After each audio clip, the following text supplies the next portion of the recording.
বিশ্বনবীজি বলেন, পৃথিবীতে তিনটা জিনিস যখন কোনো বান্দা তাকায়, ওই বান্দার চোখের জ্যোতি, চোখের আলো, চোখের দৃষ্টি শক্তি বেড়ে যায়। চিৎকার মেরে বলেন না সুবহানাল্লাহ। এক নম্বর, সাহাবায়ে কেরাম প্রশ্ন করলেন, ইয়া রাসূলুল্লাহ, তিনটি জিনিসের দিকে তাকালে চোখের আলো বেড়ে যায়, তিনটা জিনিস কি কি জানতে চাই। নবীজি বললেন, সাহাবী শোনো, তিনটি জিনিসের ভিতরে এক নম্বর হলো খানায়ে কাবা। ওই যে হাজিরা হজে যায়, হাজে যাওয়ার পরে ওই খানায়ে কাবায় যতবার তাকায়, ওই হাজি সাহেবের চোখের আলো, চোখের দৃষ্টি ততবার বেড়ে যায়। সুবহানাল্লাহ কবেন না? যেই ব্যক্তি খানায়ে কাবার দিকে তাকানোর সঙ্গে সঙ্গেই রাসূল বলেন, বান্দার আমলনামা থেকে সগীরা গুনাহগুলো মাফ হয়ে যায়। সুবহানাল্লাহ। সাহাবায়ে কেরামকে বললেন, আর দ্বিতীয় নম্বর হলো এই যে কোরআন, এই কোরআনের দিকে যতবার তাকাবি, সকাল আর সন্ধ্যা যতবার কোরআন পড়বি আর কোরআন শুনবি, তোমার চোখ যতবার এই পৃষ্ঠাগুলোর দিকে তাকাবে, তোমার চোখের জ্যোতি, চোখের আলো বাড়িয়ে দিবেন তিনি কে?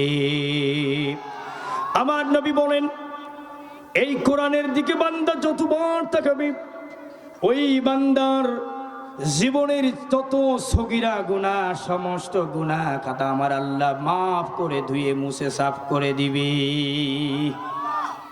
কয়টা গেল? দুইটা। আরেকটা আছে না নাই? সাহাবায়ে কেরাম বলেন, ইয়া রাসূলুল্লাহ, তিন নম্বরটা কি জানতে চাই। আমার নবী বিশ্বনবী বললেন, তিন নম্বরটা হলো এইটা খোঁজার জন্য বাজারে যাওয়া লাগে না।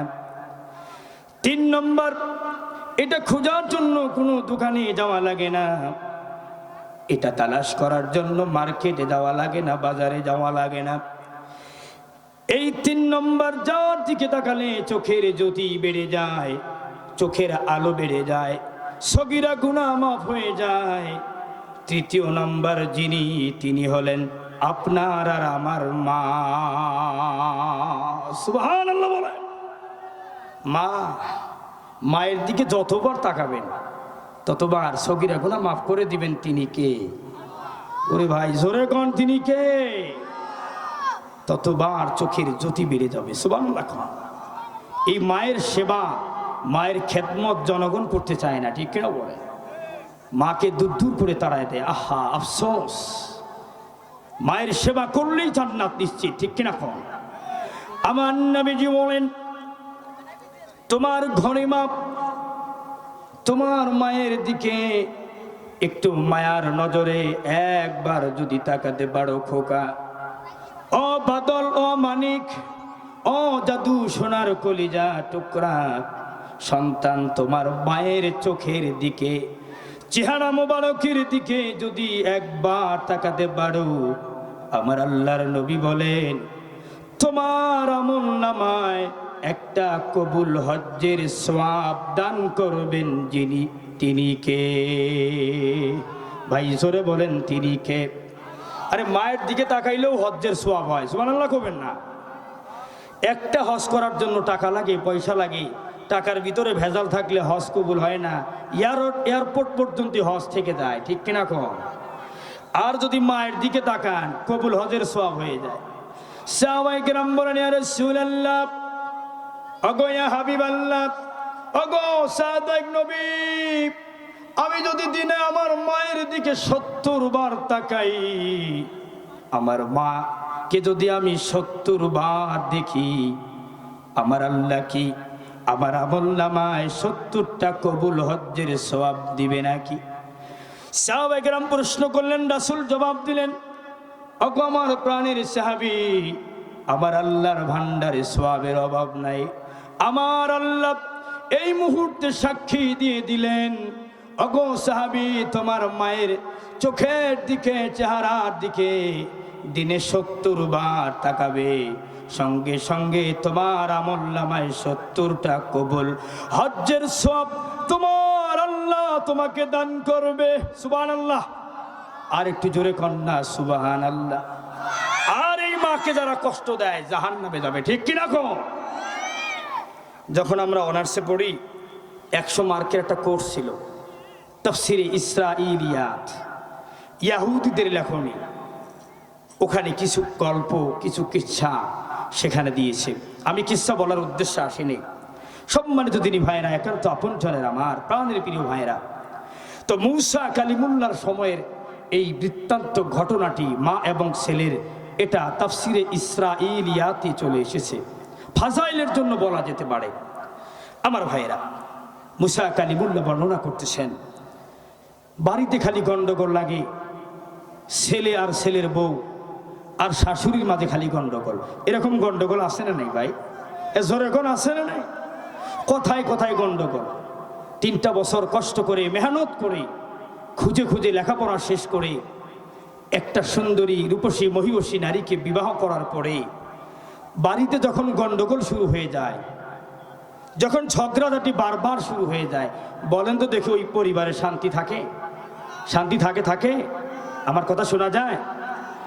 একেবারে পরিবারটা যেন অশান্তিতে ভরপুর হয়ে যায়। মূসা আলাইহিস সালামের সময়ের ঘটনা।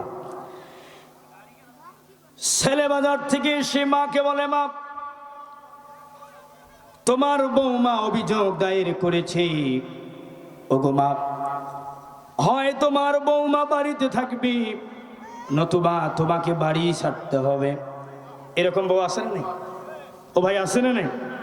ছেলে এসে বলতেছে, মা, তোমার বউ আমাকে সব সময় বলে এই শাশুড়ির সাথে আমার থাকা সম্ভব না, হয় তোমার মা থাকবে না আমি থাকবো। ছেলে বিপদে পড়ে গেছে। এত কষ্ট করে বাছাই করে মেয়ে বিয়ে করেছে, রূপসী মহিষী নারী। এখন যদি নারীর দিকে যায় তাহলে মাকে ভুলে যেতে হয়, মায়ের পক্ষে গেলে স্ত্রীকে হারায়, সবচেয়ে বিপদে পড়ে যায় এই মাঝখানের এই ছেলেটা, ঠিক কিনা কর? মারাত্মক বিপদ না? কিন্তু স্ত্রী এক কথায় অনর, এই শাশুড়ি, এই বৃদ্ধা মহিলার সাথে আমার সম্পর্ক রেখে সংসার করা সম্ভব হবে না। অতএব তুমি যদি আমাকে চাও, তোমার মাকে বের করে দাও। সন্তান স্ট্রেট ফরওয়ার্ড। মা সকালবেলা বলছে, মা, তুমি আগামীকাল সকাল হবে যখন বাড়ি থেকে বের হয়ে অন্যত্র চলে যাবে, ঠিক তখন। নাউজুবিল্লাহ বলবেন না? এই সন্তানটা এইভাবে বলার পরে মা বড় কষ্ট অনুভব করেছে। নিরালায় নির্জনে গিয়ে মা চোখের পানিগুলো টপ টপ করে বেয়ে বেয়ে পড়ছে মায়ের। মা আসমানের মালিকের দিকে হাত দুটা তুলে দিয়ে বলছে, আল্লাহ, আমার জাদুমণি, আমার খোকামণি, আমার রাসেল, আমার বাদল হয়তো বুঝতে পারেনি, হয়তো না বুঝার কারণে আমাকে বের করে দিতে চেয়েছে। ওগো আল্লাহ, আমি আমার সন্তানকে মাফ করে দিলাম, আমার এই পরিবারে আমারে কবুল করে নাও। চোখের পানিগুলো মুছতে মুছতে মা বাড়িতে ভিতরে প্রবেশ করে বলে, সন্তান, তুমি তো আমারে বের করেই দিবা, যেহেতু আমি থাকলে সংসার হবে না, তাহলে আসো, তোমার একটা ছোট্ট পরীক্ষা নিতে চাই। ছেলেকে পরীক্ষা নিবেন না? বেটার বউ তিরিং বিরিং শুরু করছে। আরে পরীক্ষা নেন শাশুড়ি, পরীক্ষা পাশ করলেই তো আপনি কালকেই বাড়ি থেকে চলে যাবেন। এরকম বউ আছে না নাই? এখন আবার যারা বউ তারা হয়তো মন খারাপ করবে, কয় হায় হায়, হুজুর যে খালি বউদের বিরুদ্ধে কথা কয়, কি ব্যাপার? আমার ভাইরা, সবার ওয়াজ হবে ইনশাল্লাহ। এবার মা বলতেছে, ঠিক আছে, একটা ছোট্ট পরীক্ষা নিতে চাই, পরীক্ষায় যদি পাশ করো তাহলেই আমি ঘর থেকে বের হয়ে চলে যাবো। ও আজকে বুঝতেছেন ভাইরা আমার? সন্তান বললেন, মা, কিসের পরীক্ষা, কিভাবে পরীক্ষা নিতে চান বলেন, পরীক্ষা দিতে প্রস্তুত। মা বলতেছে, পাকা একটি ফল সন্তানকে দিয়ে বলতেছে, সন্তান, ছেলে আমার, তুমি আজকে রাত্রি এই ফলটা, পাকা ফলটা বুকের উপরে নিয়ে ঘুমাবা। ঘুমানোর পরে ফজর হবে যখন, এই ফলটা যদি আমারে দিতে পারো, আমি তোমার মা কথা দিচ্ছি, আল্লাহর কসম, এই বাড়ি থেকে বের হয়ে যাব ঠিক তখন। এখন তো ছেলে সুবহানাল্লাহ হয়, দেখছেন অবস্থা? ও আজকে বুঝতেছে, বাপরে বাপ, নাউজুবিল্লাহ বলেন। আমার ভাইরা, এই মুহূর্তে স্ত্রী খুশি, ছেলে মহা খুশি। এটা ব্যাপার হলো নাকি, একটা পাকা ফল বুকে নিয়ে ঘুমাবো, পরের দিন ফলটা মাকে বুঝিয়ে দিব, আর মা সঙ্গে সঙ্গে বাড়ি থেকে চলে যাবে, সমস্যার সমাধান হয়ে যাবে। এটা কোনো ব্যাপার হলো নাকি? কথা বুঝতেছে আমার ভাইরা? এবার যখন ছেলের বউ ঘরের দরজা বন্ধ করে রাত্রি যাপন করবে, রাত্রি যাপন করার পরে আমার আল্লাহ রব্বুল আলামিন ওই স্বামী আর স্ত্রীর ভিতরে কাম ভাব এত তীব্র ধারণ করে দিলেন। ওই কাম ভাব যখন আকার মাত্রা বেড়ে গেল, ওই স্বামী স্ত্রী যখন সহবাসে লিপ্ত হয়ে গেল, বলেন তো বুকের উপরে রাখা পাকা ফলটা একবার পিঠের নিচে পড়ে যায়, একবার পায়ের নিচে পড়ে, একবার বুকের নিচে পড়ে, ওই ফলটা গলে গিয়ে একেবারে বিছানার সাথে লেপ্টে আঠা হয়ে একেবারে জরাজীর্ণ হয়ে গিয়েছে। ওই পাকা ফলটি আর পাকা ফলের উপর রূপান্তরিত নাই, ফলটা একেবারে মেসাকার হয়ে গেল। পরের দিন সকালে মা ডেকে বলছে, সন্তান আসো আসো, দরজাটা খোলো তো দেখি, ওই যে ফলটা তোমাকে দিয়েছিলাম ফলটা আমাকে দাও, ফলটা দাও। এখন বউ আর ছেলে ফলটা নিয়ে আসছে, আইসা বলে, মা ফলের অবস্থা তো ভালো না, ফল একেবারে মেসাকার হয়ে গেছে। মা ডেকে বলেন, সন্তান তুমি জন্মের পরে 5টি বছর তোমাকে আমি আমার বুকের তাজা রক্ত পানি করে দুধ পান করে তোমার এই লালন পালন করেছি রে। শীতের রজনীতে আমার বুকের উপরে তোমাকে আগলে রেখেছি, যেন কখনো তুমি আমার পিঠের নিচে পড়ে তোমার কোমল হাতটা ভেঙে না যায়, আমার পিঠের নিচে পড়ে তোমার পা, এই ছোট্ট পাটা যেন ভেঙে না যায়। আমি 5টি বছর এই বুকে আগলে তোমার এই লালন পালন করেছি রে সন্তান। আজ এই জন্য পরীক্ষা নিয়েছি, এই ফলটা তুমি যদি বুকে ধারণ করে হুবহু ফিরিয়ে দিতে পারতে, তাহলে বুঝতাম আমি তোমারে বুকে আগলে ধরে মানুষ করি নাই। অতএব এই ফলটা তুমি যেহেতু সুরক্ষিত অবস্থায় দিতে পারো নাই, সন্তান বুঝতে পারলেন, চোখের পানি সন্তানের পড়ে গেল। মাকে বুঝাইতে লাগলেন, বা ভুল হয়ে গেছে। স্ত্রীকে বুঝাইলেন, স্ত্রী মার সাথে একটু মেসিং করে চলো, ভুল ত্রুটি একটু মেসিং করে চলো, আর তুমি কষ্ট নিও না। মাকে বলল, মা কষ্ট নিও না, তোমার বউকে আমি বুঝাবো। এইভাবে সংসার চলছে। এরকম সন্তান যুবক আছে না, নেই ভাই আমার? কিন্তু কি হবে, কয়েকদিন পরে আবার গন্ডগোল লাগছে। এই গন্ডগোল কি থামা যায় ভাই? যেই পরিবারে যত গন্ডগোল কিন্তু ছেলের বউ আর শাশুড়ি থামে না, ঠিক কিনা বলেন আমার ভাইরা? একান্ত আপন জনের আমার, যখন ছেলে এসে বলতেছে হবেই না মা, মোটেও হবে না, কোনো মতেই হবে না, তুমি বের হয়ে যাও। সংক্ষেপে বলতে হবে, যেহেতু লম্বা আলোচনা করতে হবে আমার ভাইরা, তুমি মোটেও চলবে না মা, তুমি বের হয়েই যাও। যত বিচার হয় হোক, সমাধান হয়ে গেল। মা চলে গেলেন। কিছুদিন পরেই ছেলে আর ছেলের বউ টিকতে পারলেন না, থাকতে পারলেন না, শ্বশুর ডাকলেন, শ্বশুরের বাড়ি চলে গেলেন। শ্বশুরের বাড়ি যাওয়ার পরেই 30টা বছর মুসা কালিমুল্লাহ ঘটনা বর্ণনা করেন। 30টা বছর শ্বশুর বাড়িতে ঘর জামাই থাকলেন। এরকম ঘর জামাই আসে না নাই ভাই? এটা জোরে বলেন, আসে না নাই? 30টা বছর ঘর জামাই থাকার পরে দুরারোগ্য রোগ, শরীর পচা রোগ তৈরি হয়ে গেল ছেলের শরীরে। এখন শ্বশুর তো বাড়ি থেকে বের করে দিছে, স্ত্রী বের করে দিয়েছে, শ্বশুর বাড়ির লোকগুলো বের করে দিয়েছে, এখানে তোমার থাকা হবে না, চলে যাও। 30টা বছর পরে যখন মায়ের কথা মনে পড়েছে, মাকে তালাশ করে খুঁজে খুঁজে মাকে বের করার জন্য যখন জন্মস্থানে চলে যায়, পথিমধ্যে বাড়ি ভুলে গেছে। একজন হুজুরকে, আলেমকে জিজ্ঞেস করলেন, আমার নাম অমুক, আমার বাবার নাম অমুক, আমি তো এই বাড়িতে যেতে চাই। তখন বলল, আহারে যুবক, অনেক দেরি করে ফেলেছ, অনেক দেরি করে ফেলেছ। তোমার মা 10টি বছর ওই বাড়িতে থেকে তোমার মা কষ্ট করে কোনো রকম জীবন যাপন করেছে, জমিটা বিক্রি করে দিয়ে আর 10টা বছর খেয়ে পড়েছিল। তারপরে যখন খাবার শেষ হয়ে গেল, তোমার মা চক্ষুটা অন্ধ হয়ে গেছে, তোমার মা ভিক্ষাও করতে পারে না, 2টা বছর কষ্ট মষ্টে ভিক্ষা করেছে। আজকে আমার বাড়িতে ওই যে কুঠুরিতে তোমার মা থাকি, আমি যদি খাবার দেই তাহলে খায়, আর যদি না দেই তাহলে খায় না।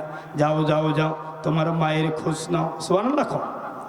এখন বলতেছে হুজুর 30টা বছর খোঁজ খবর নিলাম না, এই মুহূর্তে মায়ের কাছে গেলে কি মা আমার গ্রহণ করবে?